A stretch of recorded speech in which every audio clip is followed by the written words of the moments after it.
राम राम दोस्तों। शुरू करते हैं हम आगे क्वेश्चन। अब तक हमने इनकम के एक दो क्वेश्चन प्रैक्टिस कर चुके हैं जिनके अंदर अपनी सेविंग सेम थी। अब आगे देखते हैं क्वेश्चन देखते हैं भाई। ए और बी की मासिक आय 8:5 के अनुपात में है, जबकि उनका मासिक व्यय 5:3 के अनुपात में है। यदि उन्होंने क्रमशः 12,000 और 10,000 की बचत की है तो उनकी मासिक आय का अंतर ज्ञात करें। ठीक है, इसके क्वेश्चन के अंदर और जो पिछली वीडियो हमने क्वेश्चन किए तो उनके अंदर फर्क क्या है कि यहाँ पे दोनों की जो बचत है वो अलग अलग है। ये 12,000 रुपए को बचाता है और ये बी जो है वो 10,000 रुपए बचाता है। पिछले जो भी क्वेश्चन किए थे हमने एक दो, उनके अंदर दोनों की बचत क्या थी, सेम थी। तो इस क्वेश्चन को कैसे करें, इसका एक लॉन्ग मेथड भी है जिसमें हम x मान के करते हैं कि आय जैसे ए और बी है, उनकी मासिक आय इनकम कितने 8:5 और खर्च कितना एक्सपेंडिचर कितना है उनका 5:3 और उनकी सेविंग कितनी है, सेविंग है 12,000 और 10,000। ठीक है, तो इस क्वेश्चन को इस तरीके से भी कर सकते हैं कि इसकी इनकम मैंने मान ली 8x और दूसरे की मान ली कितनी है 5x। तो अगर इनकम में से मैं सेविंग को घटा दूं तो अपने पास क्या आ जाएगा, खर्च आ जाएगा। यानी कि 8x माइनस के 12,000 जो ए की सेविंग है बटे 5x माइनस के 10,000। इनकम में से अगर हम बचत को घटा देंगे, मैंने पहले बताया था इनकम क्या होती है, सेविंग प्लस एक्सपेंडिचर। अगर सेविंग को उस साइड लेके जाएंगे तो ये माइनस में हो जाएगा और एक्सपेंडिचर कितना आएगा, एक्सपेंडिचर का अनुपात कितना है 5/3। और यहां से हम इसको सोल्व कर लेंगे, 3 के गुणा इस साइड हो जाएगी, 5 की उस साइड हो जाएगी। ठीक है, और x की वैल्यू निकाल लेंगे। ठीक है, उसके बाद इन दोनों की इनकम आ जाएगी और अंतर निकाल सकते हैं। ये तरीका थोड़ा लंबा पड़ता है, ये मैं नहीं करवा रहा क्योंकि वीडियो लंबी हो जाती है अगर मैं साथ में ये भी बताऊं। इसको शॉर्ट में कैसे कर सकते हैं, क्या इसका बेस्ट मेथड है करने का, वो मैं आप लोगों को बता रहा हूं। बहुत कम टीचर है जो ये मेथड बताएंगे आप लोगों को, जिसको बोलते हैं क्रॉस मल्टीप्लीकेशन मेथड। अब करना क्या होता है, ये x हटा लो, x की कोई जरूरत नहीं हमें। इनकम का अनुपात कितना 8:5 और एक्सपेंडिचर का अनुपात कितना 5:3। ए बचत करता है 12,000 की, बी बचत करता है 10,000 की। तो हमें बताना है इन दोनों की आय के बीच का अंतर क्या है, या फिर वो ये भी पूछ सकता है कि ए की आय बताओ या बी की आय बताओ, जिसकी भी बतानी है। अब हमें क्या करना है, क्रॉस मल्टीप्लीकेशन करनी है भाई, यानी कि इस 3 की गुणा करनी है 8 के साथ, 3 8 24। इस 5 की गुणा करनी है इसके साथ जो भी यहाँ पे लिखा हो, 5 5 25। इन दोनों का अंतर कितना है 24 और 25 का अंतर कितना आ गया 1। उसके बाद फिर से यही करना है, इसकी गुणा करनी है इसके साथ और इसकी गुणा करनी है इसके साथ। 10,000 की 5 के साथ गुणा करेंगे तो कितना आ जाएगा 50,000 और 12,000 की गुणा करेंगे 3 के साथ तो कितना आ जाएगा 36,000। इन दोनों का फिर से अंतर लेना है तो दोनों का अंतर कितना आ जाएगा 14,000। ठीक है, तो इस एक की वैल्यू कितनी आ गई अपने पास 14,000। हमें बताना है दोनों की आय के बीच का अंतर कितना है। ए की आय कितनी थी 8, तो बी की आय कितनी थी 5, दोनों के बीच का अंतर कितना है 3। यानी कि हमें इस 3 की वैल्यू बतानी है, तो 3 की वैल्यू निकालने के लिए गुणा 3 कर देंगे, 14 3 42, तो आंसर आ गया 42,000। ठीक है, आप वीडियो को रिपीट करके दोबारा से भी समझ सकते हैं, मैं एक बार फिर बता रहा हूं हमें करना क्या है।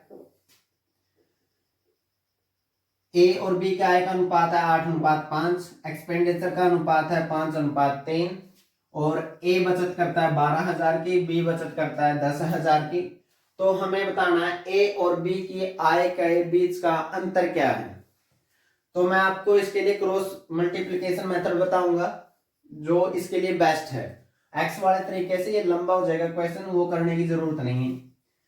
पहले इनकम लिखा, फिर एक्सपेंडिचर लिखा, फिर उसके बाद सेविंग लिखी। अब इस 3 की गुणा करनी है इस 8 के साथ, 8 3 24, माइंड में कर लो, मैं आपको सिर्फ समझाने के लिए लिख रहा हूं। इस 5 की गुणा करनी है इस 5 के साथ, 15 15 25, जो भी आएगा उन दोनों के बीच का अंतर लेना है सिर्फ हमने।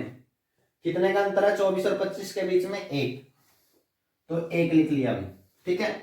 फिर गुणा कर रहेंगे इस 10,000 की इस 5 के साथ और इस 12,000 की इस 3 के साथ, क्रॉस मल्टीप्लीकेशन करनी है भाई, इसकी उसके साथ और इसकी उसके साथ। 50,000 ये हो जाएगा, 36,000 ये हो जाएगा, डिफरेंस कितना आएगा? 14,000 का। अंतर देखना हमें सिर्फ, यहाँ पे अंतर कितना आया था? 1 का। 1 की वैल्यू कितनी होगी? 14,000। अब हमें बताना है ए और बी की आय का बीच का अंतर कितना है। 8 और 5 के बीच का अंतर कितना है? 3। तो इस 3 की वैल्यू हमें बतानी है, तो मैंने 3 की वैल्यू निकालने के लिए दोनों साइड 3 से गुणा कर दिया, तो अंतर कितना आया? 42,000, यानी कि अपना बी ऑप्शन ठीक है। इसी में अगर पूछा होता कि ए की आय कितनी है, तो हम 8 की वैल्यू निकाल देते भाई, ठीक है, तो दोनों साइड 8 से गुणा कर देते हैं। अगर पूछा होता बी की आय कितने, तो दोनों साइड 5 से गुणा कर दे, 14 पंजे 70, 70,000 बी की आय आ जाती है, ठीक है। तो ये मेथड आपके लिए बेस्ट रहेगा, इसको करने के लिए सबसे शॉर्ट मेथड यही है, तो यही आप पेपर में इस्तेमाल करें। एक दो क्वेश्चन और देखते हैं इसी बेस पे। ये क्रॉस मल्टीप्लिकेशन जो रेशियो का मेथड है उसी पे बेस्ड है। आज हम इसी मेथड से रिलेटेड सभी क्वेश्चन करेंगे ताकि आप लोगों को ये मेथड क्लियर हो उसके। तो क्वेश्चन पढ़ते हैं। एक युद्ध में, ये पीछे आया हुआ है सीजीएल मेंस में, तो इसको देखें एक बार। एक युद्ध में सॉरी भाई, यहाँ पे एक सेना में टैंकों का विमानों से अनुपात 5:3 था। युद्ध के दौरान 1000 टैंक व 800 विमान नष्ट हो गए। अब टैंकों और विमानों की संख्या का अनुपात 2:1 हो गया। युद्ध के बाद, ध्यान रखें, युद्ध के बाद टैंकों की संख्या कितनी है, यानी युद्ध होने के बाद टैंक कितने बचे अपने पास, वो हमें बताना है। तो अपने पास टैंक है और साथ में क्या है? प्लेन है, विमान, प्लेन, ठीक है। उन्होंने कहा पहले अनुपात था टैंक और प्लेन का 5:3, ठीक है। उसके बाद 1000 टैंक नष्ट हो गई और 800 प्लेन नष्ट हो गए और अनुपात रह गया 2:1 का। तो हमें बताना है कि युद्ध के बाद कितने टैंक बचे। पहले इस मेथड को समझ लो भाई, जो क्रॉस मल्टीप्लिकेशन मेथड है, इसके अंदर हम पहले इनिशियल यानी कि जो स्टार्टिंग में वैल्यू थी उसको ऊपर लिखते हैं भाई। उसके बाद जो फाइनल एंड में जो वैल्यू बची है अपने पास उसको नीचे लिखते हैं, और जो अंतर आया है, जो भी डिफरेंस हुआ है बीच में, उसको सबसे नीचे लिखते हैं, लाइन से नीचे, ठीक है। उसके बाद हमें सिर्फ क्रॉस मल्टीप्लिकेशन करना है और कुछ नहीं। इसको भी उसी तरीके से कर सकते हैं, 5x 3x, 5x में से 1000 घटा दो भाई और 3x में से 800 घटा दो, तो अनुपात आना चाहिए 2:1 का, लेकिन वो जो बहुत लंबा हो जाएगा वो छोड़ दें। क्रॉस मल्टीप्लिकेशन करें भाई, 5 एकम 5 और 2 3 6 और 5 के बीच का अंतर कितना आ गया? 1। अब यहां से क्रॉस मल्टी देखो भाई, अगर ये भी डिस्ट्रॉय हुए हैं, नष्ट हुए हैं, तो ये माइनस के हो गए यानी कम हो गए। ये भी डिस्ट्रॉय हुए हैं यानी कि घटे हैं, तो ये भी माइनस के हो गए। अगर दोनों जगह निशान सेम है तो कोई दिक्कत नहीं, निशान अलग अलग आ जाते हैं तो क्या करना मैं आप लोगों को बता दूंगा, वो फिलहाल अभी इसी को समझे। अब इसका क्रॉस मल्टीप्लिकेशन करेंगे भाई, 800 दूनी 1600 और 1000 एकम 1000, दोनों के बीच का अंतर कितना आया? यहाँ पे अंतर कितना आया था? 1। यहाँ पे नीचे वालों का अंतर कितना आया? 600, तो 1 की वैल्यू कितनी होगी? 600। अब हम इनिशियल वैल्यू यानी कि शुरू की वैल्यू तो बता सकते हैं इस रेशियो से, फाइनल वाली नहीं निकाल सकते क्योंकि टैंक युद्ध के बाद कितने बचे, लेकिन हम शुरू की निकाल लें। भी शुरू में टैंक कितने थे? 5। 1 की वैल्यू 600 है, तो 5 की वैल्यू कितने आ जाएगी? तो 5 से गुणा कर देंगे, कितनी आ जाएगी? 3000। अब शुरू में टैंक कितने थे? 3000। उन्होंने बोला युद्ध के दौरान 1000 टैंक नष्ट हो गए, तो युद्ध के बाद कितने टैंक बचे? 2000। अपना आंसर क्या है? 2000। आपको सिर्फ क्रॉस मल्टीप्लिकेशन करना है, एक्स वाई जेड मानने की कोई जरूरत नहीं है। इसकी गुणा इसके साथ, पहले इनिशियल वैल्यू लिखो भाई स्टार्टिंग की, फिर लास्ट जो चेंज होने के बाद होगी वो लिख लो, वो रेशियो लिखो, और जो चेंज आया वो नीचे लिखेंगे। फिर इसकी गुणा इसके साथ, 5 एकम 5, 2 3 6, इन दोनों के बीच का अंतर ये लिख दिया 1 बराबर है। अब नीचे वालों का जो डिफरेंस आएगा वो उस एक की वैल्यू हो जाएगी भाई 800 दूनी 1600, सेम साइन है तो कोई दिक्कत नहीं है भाई, हमें सिर्फ अंतर ही लेना है फिर। और 1000 एकम 1000, 1600 माइनस 1000, एक की वैल्यू कितने आ गई 600। शुरू में टैंक कितने थे 5, तो 5 की वैल्यू निकाल दे कितने आ गई 3000। शुरू में 3000 थे, 1000 टैंक युद्ध के दौरान नष्ट हो गए, तो लास्ट में टैंक कितने बचे 2000। ये सीजीएल मेंस का क्वेश्चन है भाई, ध्यान से समझे। उम्मीद है समझ आ गया होगा, नहीं आया तो एक बार वीडियो को रिपीट कर ले। क्रॉस मल्टीप्लिकेशन को कैसे अप्लाई कर सकते हैं हम हर एक क्वेश्चन में, जिसमें क्या चेंज दे रखा हो, इनिशियल वैल्यू हो और फाइनल का रेशियो दे रखा हो। किसी सैन्य दल में ऑफिसर, और ये भी क्वेश्चन पहले आया हुआ है, ऑफिसर और सिपाहियों की संख्या का अनुपात 4:43 था। 4 ऑफिसर थे, 43 सिपाही थे, अनुपात है ये, संख्या नहीं है। युद्ध के दौरान 8 ऑफिसर मारे गए तथा 7 सिपाही और भर्ती हुए, जिसके बाद ऑफिसर तथा सिपाही की संख्या का अनुपात 2:23 हो गया। क्या हुआ भाई 8 ऑफिसर मारे गए और 7 सिपाही नए आ गए, ठीक है, उसके बाद अनुपात 2:23 हो गया। युद्ध के बाद सिपाहियों की संख्या बताएं, यानी बाद में सिपाहियों की संख्या कितनी हो गई ये हमें बताना है। अब हमें क्या करना है, पहले इनिशियल वैल्यू जो स्टार्टिंग में है ये ऑफिसर हो गया भाई, और ये सिपाही हो गए, ठीक है। स्टार्टिंग में क्या वैल्यू थी भाई, अनुपात था 4:43 का। उसके बाद 8 ऑफिसर मारे गए, यानी कि माइनस करेंगे, और 7 सिपाही और आ गए, यानी कि ये प्लस के होंगे। वहां पे दोनों क्या होता था, या तो दोनों माइनस के होते थे, पिछले क्वेश्चन में था जैसे, और या फिर दोनों प्लस के। इस बार निशान अलग अलग है, तो इसका क्या करना है ये मैं बताता हूं भाई। और फाइनल अनुपात क्या हो गया भाई 2:23। एक्स वाई से जितना बच के रहोगे भाई पेपर के अंदर, उतना अच्छे से पेपर अटेम्प्ट कर पाओगे, उतना टाइमिंग कम लगेगी। और अगर बेसिक से करना चाहते हो आप कि एक्स मान लो वाई मान लो, तो अगर आपकी कैलकुलेशन ही बहुत ज्यादा फास्ट है, बॉडी से भी तेज, तो अलग बात है, नहीं एग्जाम क्लियर नहीं होने वाला भी, ठीक है। अब क्या करना है, इसकी गुणा इसके साथ, ठीक है, 23 चौके 92 और 43 दूनी 86, दोनों के बीच का अंतर कितना आ गया 6। इस 6 की वैल्यू कहां से आएगी, इन दोनों की गुणा करेंगे।